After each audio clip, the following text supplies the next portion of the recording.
you're doing well.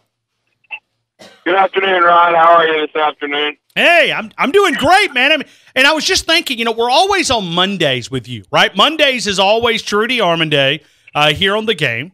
And so last week we had to catch up with you twice because you were exploding and we had to provide some therapy for our good friend up at 97.7 The Zone in Huntsville, Drew DeArmond helping us out. So last week was a kind of an unusual week. But Monday, no, not really. I mean, what did you take from Greg Byrne listening to that press conference? I didn't take much from it other than he's in charge, and this is not the good old boy network. This is a professional AD.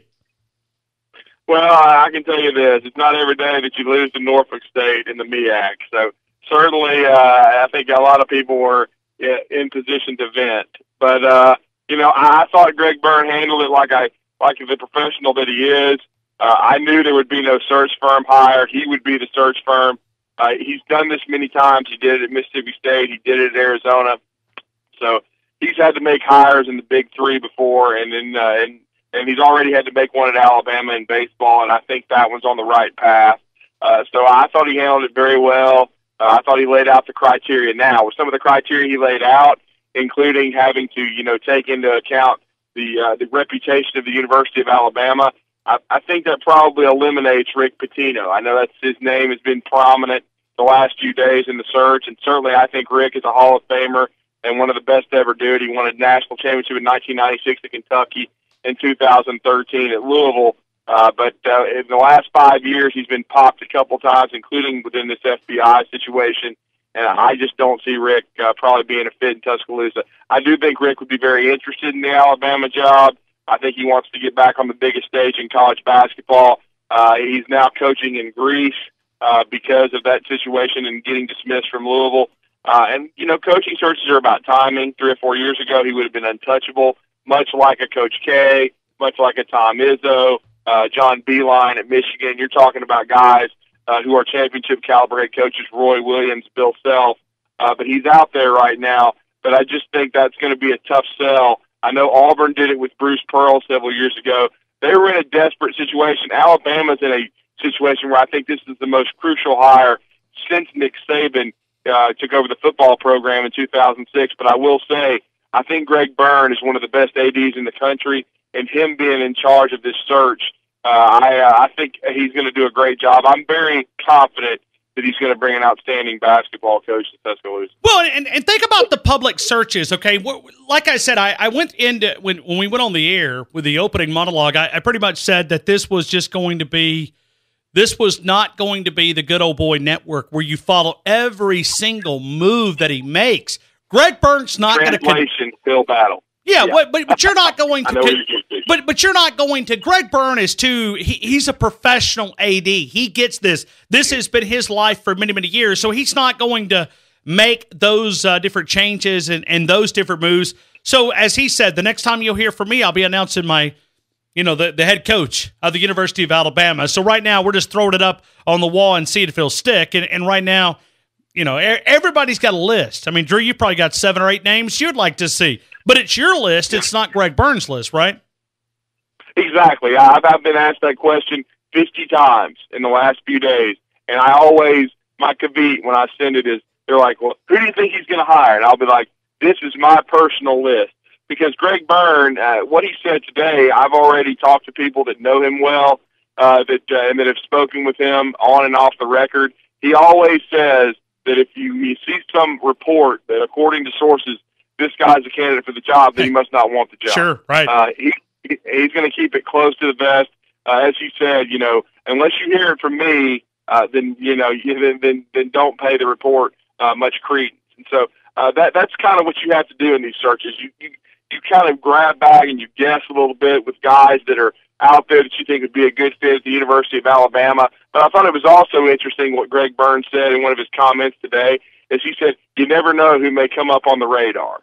In other words, who may show interest, and you have to figure out, is it legitimate interest, or are they trying to get leverage to get a raise where they are? So I do think Greg Byrne knows exactly what he's doing. He's going to do this in an expedient way, but at the same time not get into a hurry. I still think within the next 2 weeks they're going to have a basketball coach, because they certainly want to have someone in place for that late April signing period, Ryan, because let's face it, this roster is going to undergo some changes. Whenever you make a change at a head coach, especially in basketball, because it's become more transient than just about any of the big three because of the graduate transfer options, even more so than in football.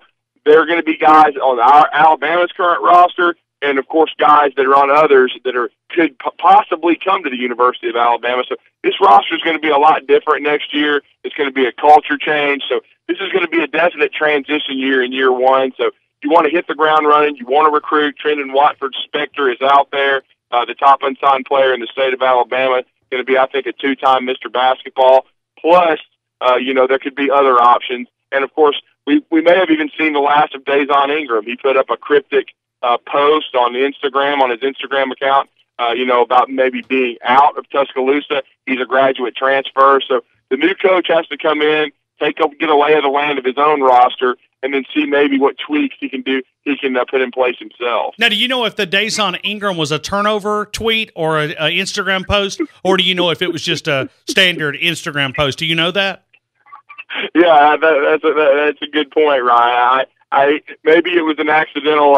He accidentally sent it and it would be like a turnover in basketball. Just checking. Yeah, just checking. Hey, yeah, also, based on the criteria that Greg Byrne conducted out there, would that make Bruce Pearl ineligible for the job?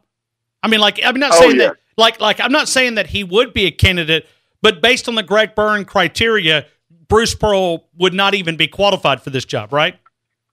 I don't think so. I don't think Alabama. I've said it before. Alabama wouldn't have touched Bruce Pearl, 5 years ago. I don't think they would touch Bruce Pearl right now. Which is why I think Rick Pitino is not going to be under consideration. No, Alabama's not going to go to that level. Not a chance. No, they're not going to. Now, I will say this about Kelvin Sampson, because he would be on my list. What Kelvin Sampson did, he got in trouble over 11 years ago, and really what it centered around. And he got a show cause himself, but what he did is not even a violation anymore. What it was excessive phone calls, both at Indiana and at Oklahoma, when he was trying to recruit. He's a relentless recruiter. He did commit violations at that period of time, but they're not violations anymore. He's been clean since that period of time. He's not involved in this FBI investigation. The University of Houston is going to be in the Sweet 16 for the first time since Vice Slamma Jamma in 1984 in Guy Lewis. They'll be playing Kentucky this weekend in that Sweet 16 matchup. So I do think that Kelvin Sampson should still be considered, because his violations, again, are in the past and are not even considered violations anymore. I think that's overblown. But a guy like Rick Pitino and somebody with Bruce Pearl's background that Auburn, hired under a show cause, I don't see that happening at Alabama. All right. So let's move to football, please. Ratings have dropped enough in the first 8 minutes of the show, so we're going to spend a lot of time talking football. Matt Zenitz has got an article on Terrell Lewis, AL.com. Terrell Lewis probably won't practice again this spring for the University of Alabama. Alabama likely to set the redshirt junior outside linebacker for the remaining part of the spring. Precautionary reasons. And I think this it talks a lot about, to me, if Nick Saban confirms this at some point, maybe it's tomorrow that Nick Saban talked with Tuesday, Thursday, leading into the first scrimmage on Saturday inside Bryant-Denny Stadium. If this is true, and if Matt Zenitz reports it, chances are he's got a great source, but Terrell Lewis is going to be setting for the remaining part of the spring. It shows you the value of what they think Terrell Lewis would be able to accomplish, that they're just not going to take any chances. Really impacted last year Alabama's quality of defense, certainly taking those precautions this year and resting the outside linebacker that's coming back from the knee injury. Well, yeah, I mean, the last 2 years Alabama's linebacker core, inside and outside, have been decimated by injuries. Terrell had a great spring last year, looked like a first-round draft choice, then gets hurt in July. He's coming back from this injury. They didn't want to take any chances on bringing him back for the college football playoff, and I don't blame him. He's looked good in the first 3 or 4 practices. They pull a handful of practices that they've had, but now they're going to pull him off the field for the rest of spring. I don't blame them. They know what they have with Terrell Lewis. I do think they'll be precautionary with the workload for Anthony Jennings as well. He's had an injury history. What this does is it opens the door for young players like Iyabi Anoma to get tons of reps. Jurez Parks, who's a redshirt freshman, the true freshman early enrollee from Grayson, Georgia, Kevin Harris, at that outside linebacker spot. He's going to get, a ton of reps. So it's going to allow guys to get developed, I think, and some young players to maybe get more confident, because they need to develop that depth. Because I'll be honest with you, pass rush, there wasn't enough of it a year ago. So a lot of that had to do with injuries. Some of it had to do with guys like Raekwon Davis not having a great year, and Anthony Jennings, getting better as the year went on, but coming back from, people don't understand how devastating his injury was. I mean, the good Lord was actually shining down upon him, or it might have, had to end his career, and that was well documented how serious an injury he had. So I think that's what they're going to be doing the rest of the spring. I think they're going to be developing depth at that outside linebacker spot. And Coach Sal Sunseri, I think he's going to do a great job. If Yabi Anoma will just buy in and really grind and learn under Sal, I think he could have an outstanding year in a situational pass rush role, because it's not about talent with Yabi. It's just about focus and intensity, and nobody better than Sal Sunseri in my mind to bring it out of him. So I think this is actually a blessing in disguise for Alabama. Hopefully Terrell, he'll keep grinding in the weight room, continue to get strong. But I think lightening his load is probably a good thing when he's with the injury history he's had. First with the elbow injury, and then, of course, with the knee last year. It seems to be a different focus on the campus of the University of Alabama. It seems like, and that's really what we've really heard. And I know Nick Saban is not talking about slogans or sayings or phrases or whatever. Either way, inside that building, there is a slogan, and it's to get back to the Alabama way. Whether Nick Saban admits it or not, they got away from it last year. He said, that's what our program has been built on. That's what we are built on. Well, they got away from it last year. They got away from it. Well, whether he wants to admit it or not, they got away from the Alabama way of doing things. That's been really the big kind of understanding that I've heard from inside the building, and that's been the focus. Seems like this team attitude so far, I know it's early, that they're really starting to develop some of that get back to that Alabama factor. Well, yeah, they are. There's no doubt. It's about accountability and doing your job and being a team-first guy, not worrying about, Buckus Awards, not worrying about individual, accolades, getting back to, the team concept and winning championships and being process-oriented. And that's what the Bama factor is, in my opinion. What I love about Nick Saban is he holds people accountable to do their jobs, whether it be, an assistant coach, a manager, person in compliance, the players themselves. Everyone within the organization is held accountable. Now, you saw what Tom Izzo did during the NCAA tournament. I'm only using this as an analogy in basketball, but the millennial idiots out there said, because he confronted his players, and they felt like he was over the top in some of the language he used and just being in someone's face. I mean, that's the problem with this country.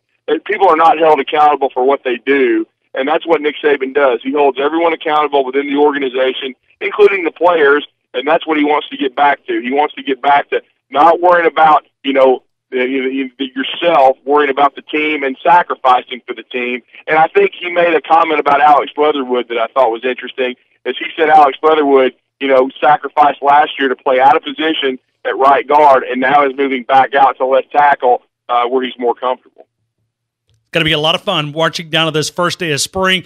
Drew DeArmond, I always appreciate you for being a part of the show, man. It's a busy week, man. We got a lot of headlines to get to, a lot of things to discover, and always appreciate you for being a part of it. If you want more of Drew DeArmond, the best way to connect with him, Drew D977 ESPN, Drew D977 ESPN, host of Talkin Ball on Huntsville's 97.7 The Zone, Monday through Friday from 7 until 9. And a guy that we depend on quite frequently.